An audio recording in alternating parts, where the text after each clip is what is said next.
Hello, everybody. So just to sum up Mariv, Rabbi Melamed, even though this was already clarified in chapter 11 about the times of Shema and everything, he just wants to repeat it for Mariv in case somebody was only learning this chapter for a specific reason. And then we'll go into activities that the rabbis forbade prior to Mariv. So when he says Mariv, it means the Amida, and when he says Kriyat Shema, it's the recital of the paragraphs of the Shema. So biblically, the time of the Kriyat Shema of Mariv lasts the whole night, for it is written B'shoch Becha, when you lie down, and people normally lie on their beds throughout the entire night. Like we said yesterday, they used to literally go to sleep after eating the meal and going one last time to the outhouse, and then it would sleep through the whole night. There's actually a story in the Talmud about Rabbi Meir who there was a stranger who came to town and wanted a place to stay for the night. So he didn't know him before ever. So he practice what he called kabdeo v'chashdeo, which means to respect this person, but also have a healthy suspicion that maybe he's up for no good. So after everybody was upstairs in the hayloft, basically, that's where they slept. He removed the ladder and put it next to him. And in the middle of the night, of course, this man wasn't there to be a guest, but to steal something. So he went looking for the ladder, and instead of, there was no ladder, so he just fell and broke the legs. So he said to Rabbi Meir, "Is that how you treat me?" And he said, "Well, I didn't know you, and obviously you did want to leave in the middle of the night to take our silver or whatever." So the custom really was to sleep through the entire night, and unless somebody was sick, there was no reason for anybody to be wandering around downstairs. So after we understand the entire night, however, the Chachamim created a fence to this law and established its time until Chatzot, the halachic midnight.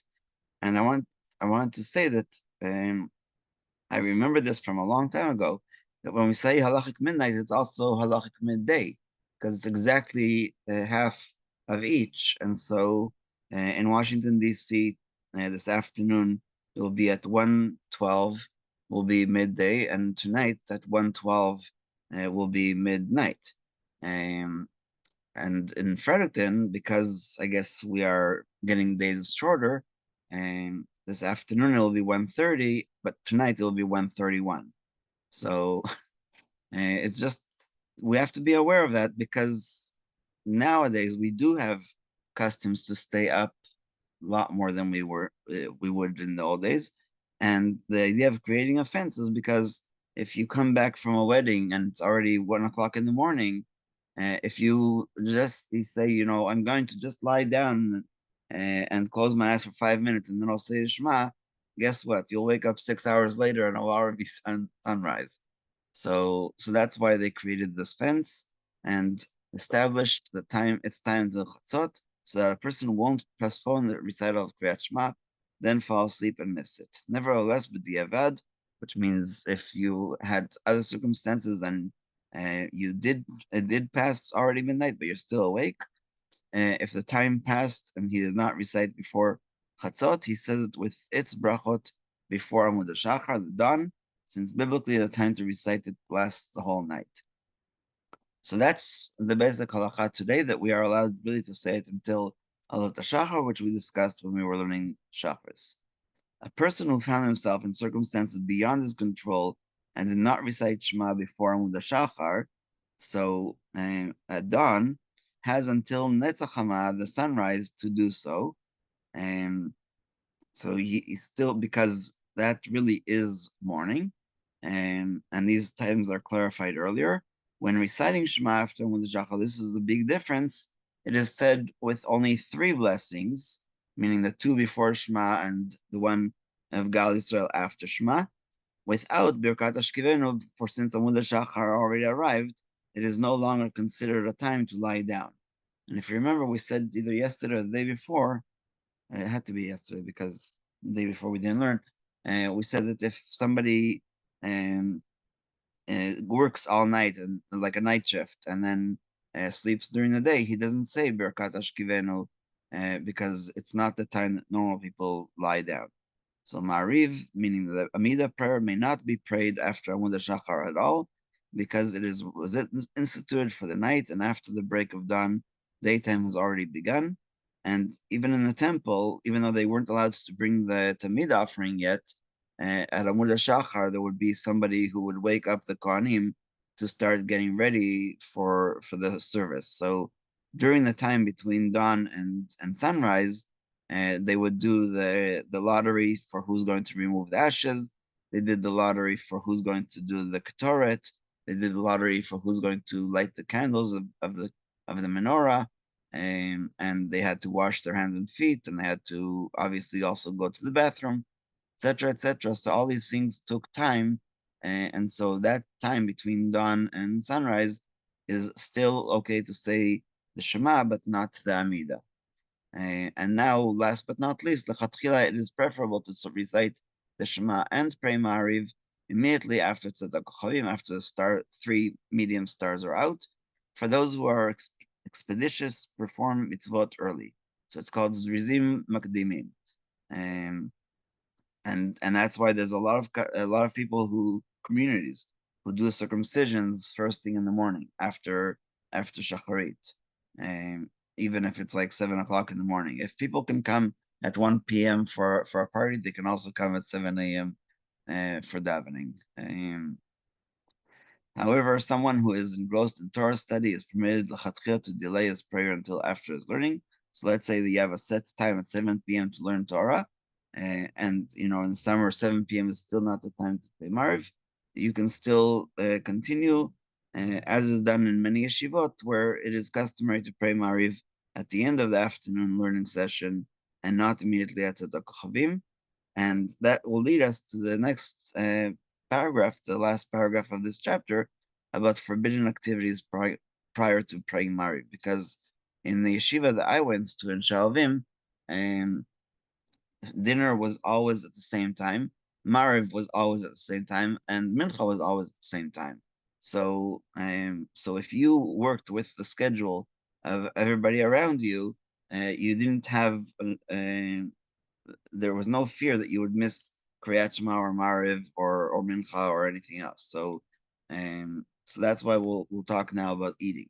So it is forbidden to start eating even a light meal half an hour before Tzedakah Chavim, that when the stars are out. This is again lechatchila. For perhaps one will continue his meal until he becomes tired and falls asleep, especially in North America, where the main meal of the day is dinner and not, or supper, and not lunch. Is a lot more uh, re, practical to believe that this could happen. It is also forbidden to drink alcoholic beverages. However, fruits and vegetables may be eaten. Even the consumption of bread or grains in an amount less than a kibetza is permissible. But if a person began eating before half an hour prior to Tzedakah Chavim, since he started to eat when he was permitted to do so, he may continue, provided that he will have enough time after his meal to recite the Shema. And like we just said in the previous paragraph, you have all night, so of course you'll have enough time. And just that fear is that we'll fall asleep after having alcoholic beverages or after having a full meal with meat. And so that's how, again, the chatchila. If a person began to eat when it is forbidden to do so, he must stop his meal in order to recite the Shema. That's if he's alone. However, with regards to Birkot, Keriat, Shema, and Amida, since they are rabbinic mitzvot, he is permitted to delay their recital until after he finishes eating. Um, and and last, the actual practical custom. In many yeshivot in the summer, dinner is started within the half hour before Tzedakah Chavim, and they rely on the fact that the time of prayer is set and known to all, and that everyone reminds each other to pray Ma'ariv after the meal. Although lechatchila it is proper to pray before dinner, nevertheless it is correct to practice the way many yeshivot do in order to preserve the order of the learning sessions. If the meal is delayed until after praying Ma'ariv, the afternoon learning session will be too long and the evening learning too short, and it will likely cause neglect of Torah study. So I'll just end with a personal story. Um, the first year I was in Shalvim, of course, uh, there was already daylight saving time, but you start in September and you don't really feel it. And then daylight saving time changes during, usually before Yom Kippur, because we don't want to make Yom Kippur too long during the day. So comes Hanukkah, and at 4 p.m., the gabbai bangs on the bima and says, "We're going to light candles now." And so everybody suddenly left, and I'm looking at everybody like, "Where are we going?" So everybody had their menorahs ready in the dormitory, and apparently we were going to do that. Then we were going to dance a little bit and have the lighting in the yeshiva. Then continue our learning. Then have a celebratory meal, which lasted 8 nights. And then there was a long night seder, because the nights in December, November, December are very long. So it was a really interesting experience, because we daven mincha only around like 3 o'clock, and then suddenly at 4 o'clock we're stopping, and Mariv was after the candle lighting, and then we only had the rest of the activities. So, of course, if you are in such an environment, then it's better to follow um, everybody around you and enjoy the Chag.